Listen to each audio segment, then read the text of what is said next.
અને ખાસ કે જે લોકોના મમ્મી પપ્પા નથી અને એને સ્કેચ શીખવું છે એમના માટે અમારા સ્કેચ ક્લાસ એકદમ ફ્રીમાં છે. મેં એક હાઇપર રિયલિસ્ટિક સ્કેચ બનાવ્યો છે. મેં એક હાઇપર રિયલિસ્ટિક ગર્લ બનાવેલી છે. મેં એક હાઇપર રિયલિસ્ટિક આઈ બનાવેલી છે. મેં મહાદેવનો સ્કેચ નંદી સાથે બનાવ્યો છે.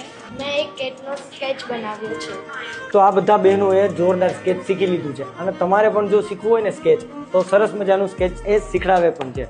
આપણે કેટલા ટાઈમથી શીખડાવો છો? હું છેલ્લા 5 વર્ષથી શીખવાડું છું. અચ્છા, અને આમાં સ્કેચમાં શું શું હોય એ પહેલાં સમજાવો, મને નથી ખબર. હું છે ને એક માણસ બેઝિકથી લઈને એક ફોટો કઈ રીતે આપણે રિયલ માણસનો ફોટો કઈ રીતે બને ને ત્યાં સુધી એ શીખી શકે.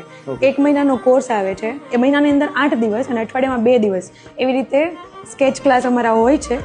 અને જ્યાં સુધી છેલ્લે પોતાનો એક ફોટો બનાવતા ના શીખી જાય ત્યાં સુધી હું શીખવાડું છું. જો તમે પણ સ્કેચ આર્ટિસ્ટ થવું છે અને ભાઈ અત્યારે છે ને આર્ટનો કંઈક અલગ જ જમાનો આવી ગયો છે અને તમારે પણ જો આર્ટને લગતી માહિતી અથવા તો આર્ટ શીખવું હોય ને તો એ છે ને કતારગામ, મોટા વરાછા અને સરથાણા, જગાતનાકા 3 જગ્યાએ એમના ક્લાસ ચાલુ કરવાના છે. તો શોર્ટ ટાઈમની અંદર તમે કોલ કરીને તમારો સ્લોટ બુક કરાવી લેજો, કેમ કે લિમિટેડ સીટ હોય છે એમની પાસે.